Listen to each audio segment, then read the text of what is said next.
The Jakarta Post is reporting in response to the emergence of high-profile corruption cases, the Indonesian government says it will hand down more severe punishment for graft convicts. The announcement comes following the recent disclosure of major corruption cases implicating officials at the tax office, national police and the judiciary. Corruption remains widespread in the government bureaucracy, according to the Jakarta Post, shoring up Indonesia's reputation as one of the most corrupt countries in the world. And Sam, that's what some of the newspapers in our region are saying. Many thanks, Chris. That was Christine Webster, Radio Australia's duty news editor.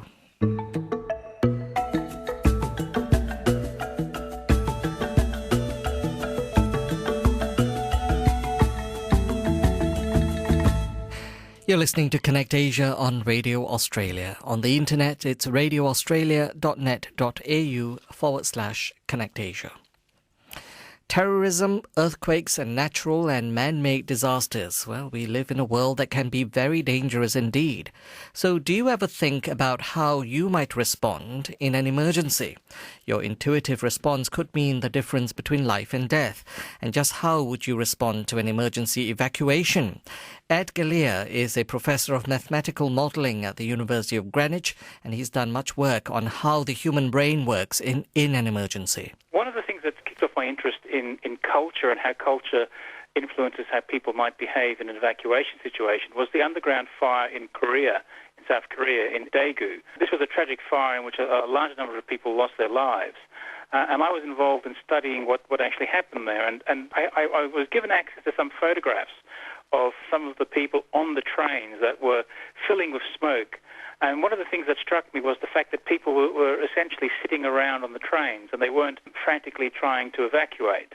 When I showed these findings at a conference in London, one of the comments I had from the audience was, okay, but this is Korea and Koreans behave differently to British people. How is this relevant to what might happen in the UK? And that got me interested in thinking, well, do people from different cultures really behave that differently? And just a few years ago, we had the 7/7 underground bombings here in London, terrorist bombings on our underground system. And I've got some photographs of, again, people on the trains in London that are filling with dust and smoke and debris. And the people on those trains are behaving in a very similar manner to the people in Daegu. They're sitting on the train, sitting on their seats, waiting for information before they start to react. Do you think this field of study really can help people during a time of emergency? Well, the study is a relatively recent study. We've only really been looking at how people behave in emergency situations for perhaps 10 to 15 years. What we're trying to understand is how people react when they're faced with an emergency so that we can better develop procedures to help control the situation and also to help design better structures, safer structures, so that they can cope with the way people behave in emergency situations.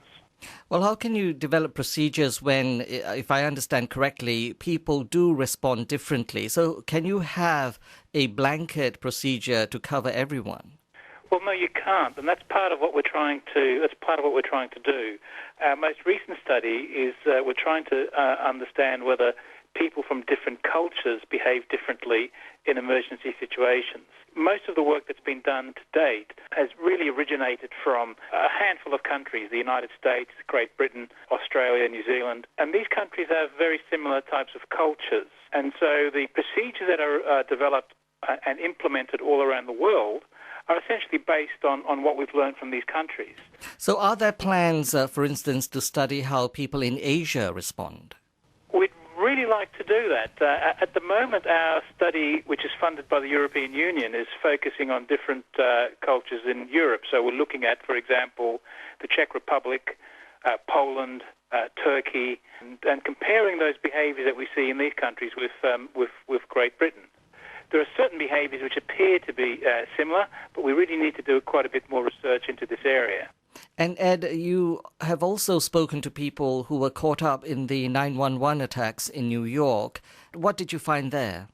Well, one of the interesting things we found there was that people actually took quite a bit of time before they reacted to the emergency situation. On average, people took about 8 minutes to react to the buildings being hit by the aircraft before they started to evacuate. Well, when I hear a fire alarm go off in my office building, I immediately think it's a drill. Is that a very dangerous default response? Yes, it is. Unfortunately, most people think that whenever they hear an alarm, it's probably a drill or it probably means something else. It doesn't relate to them. But in fact, when you hear an alarm going off in the building, the first thing you should really do is to start to evacuate. Don't waste time checking to see if the alarm relates to you. Don't waste time talking to colleagues or trying to decide what you should do. You should really just get up and start moving, start evacuating. So your default action should be to get up and get out, even though it might waste time in your workday. Indeed. I mean, it's better to waste time in your workday than to lose your life. And one of the things that people don't really appreciate in these emergency situations is, for example, in a fire situation, how rapidly a fire can develop and spread. So in these sorts of situations, really every second counts, and a second can make the difference between life and death. And finally, Ed Galea, what do you plan to do with the findings of your study? Well, what we're hoping to do is use the findings to develop more robust evacuation procedures, but also use the data we collect to improve our computer simulation models that look into how people, that simulate how people evacuate in different countries so that we can help design safer and better buildings. Professor Ed Galea, an expert in mathematical modelling at Greenwich University in the UK. And if you wish to take part in his survey, go to the internet. That's http://fseg.gre.ac.uk/surveys. Or just enter Ed Galea at Greenwich University in your search engine.